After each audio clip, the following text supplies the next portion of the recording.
Baik, terima kasih Fiona di Angkasa Puri. Selamat sejahtera dan salam satu Malaysia. Seekor anjing peliharaan yang telah menggigit seorang wanita di ladang Masranti Telagus di Serian pada bulan lepas disahkan positif wabak rebis. Sekretariat Jawatan Kuasa Pengurusan Bencana Negeri JPBN Sarawak dalam kenyataan berkata anjing milik individu dari ladang tersebut telah menggigit betis kanan Marni Nasir 42 tahun pada 19 Oktober lalu dan mangsa telah mendapatkan 2 rawatan pada hari kejadian dan 5 hari kemudian. Menurut sekretariat itu, keputusan histopatologi terhadap haiwan tersebut yang dibuat di Institut Penyelidikan Veterina VRI di Ipoh Perak Selasa lepas mengesahkan anjing itu didapati positif rebis. Susulan itu, JPBN mewartakan kawasan ladang berkenaan sebagai kawasan jangkitan penyakit rebis yang ke-27 di negeri ini.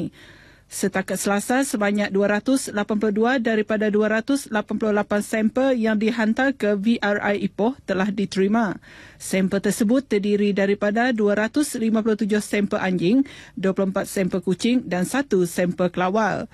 Daripada 282 keputusan kes, 56 atau 19.9% yang terdiri daripada 50 sampel anjing dan 6 sampel kucing telah disahkan positif virus.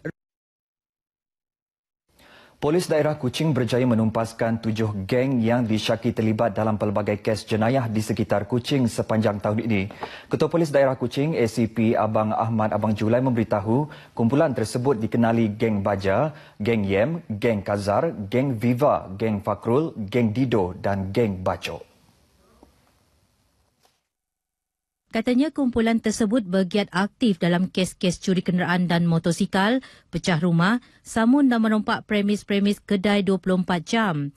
Jelasnya kejayaan pihak polis menumpaskan kumpulan berkenaan menunjukkan komitmen polis dalam membantras kegiatan jenayah dan usaha ini akan berterusan dalam memastikan keselamatan orang awam terjamin.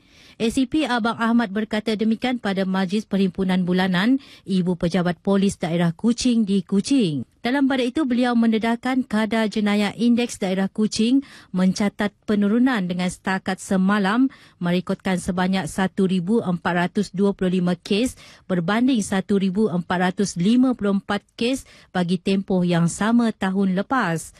Daripada jumlah itu, kes jenayah jalanan menunjukkan penurunan yang ketara, iaitu 82 kes berbanding 128 kes tahun lepas. Tambahnya, pihak polis akan terus membendung peningkatan indeks jenayah dengan melakukan pelbagai pendekatan secara bersepadu. Ini termasuk bekerjasama dengan masyarakat dan badan-badan bukan kerajaan dalam membantu mengekang kes-kes jenayah daripada terus berleluasa. Pada majlis tersebut, beliau turut menyampaikan sijil penghargaan kepada 19 penerima yang terdiri daripada anggota polis dan orang awam.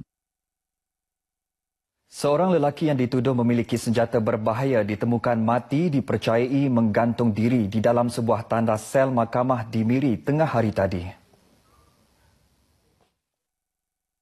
Dalam kejadian kira-kira 12.30 tengah hari, tertuduh Muhammad Firdaus Abdullah, 25 tahun, ditemui polis dalam keadaan tergantung menggunakan hos air yang diikat di jeriji tandas tersebut.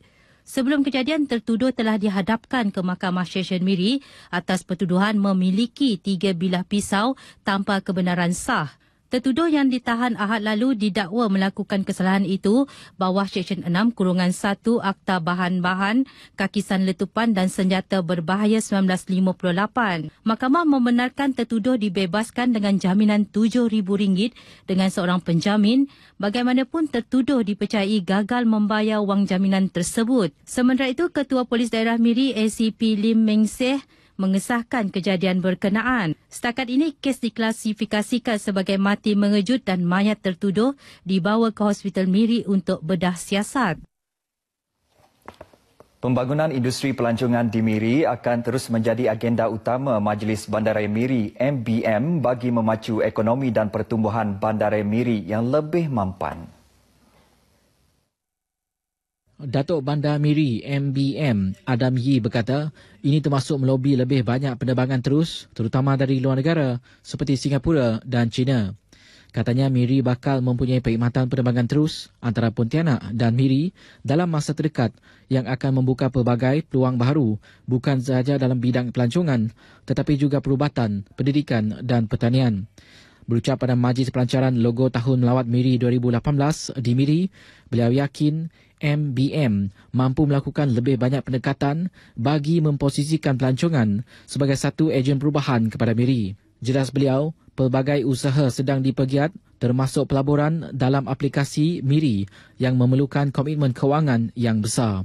MBM juga akan merangka perancangan dan persediaan bagi merebut peluang bersempena Tahun Melawat Sarawak 2019 dan Tahun Melawat Malaysia 2020. Justru, beliau berharap semua pemain dalam sektor pelancongan termasuk hotel, pengangkutan, restoran dan agensi pelancongan akan menaik taraf kemudahan sedia ada bagi memberi perkhidmatan terbaik kepada pengunjung. Sarawak mencatat kedatangan sejumlah 3.72 juta pelancong dari Januari hingga September tahun ini sekaligus berjaya menjana pendapatan sebanyak 6.9 bilion ringgit. Jumlah itu menunjukkan kenaikan 9.81% berbanding tempoh sama tahun lepas yang hanya merekodkan 3.3 juta pelawat. Kementerian Pelancongan, Kesenian, Kebudayaan, Belia dan Sukan menjangkakan kira-kira 5 juta pelawat datang ke Sarawak menjelang akhir tahun ini. Untuk rekod, pelbagai acara ikonik telah dianjurkan untuk membangunkan lagi industri pelancongan di Sarawak. Ini termasuk Regatta Sarawak, Borneo Jazz, Festival Muzik Hutan Hujan Sedunia, Anugerah dan Festival Filem Antarabangsa ASEAN, Festival Berbasikal Antarabangsa Borneo dan Safari Rakit Baleh. Selain itu, industri inap desa yang berkembang pesat turut menarik lebih ramai pengunjung ke negeri ini. Baik saudara, setakat ini dahulu berita dari Sarawak untuk N5 petang ini. Untuk berita seterusnya kembali kepada Fiona di Angkasa Puri. Silakan.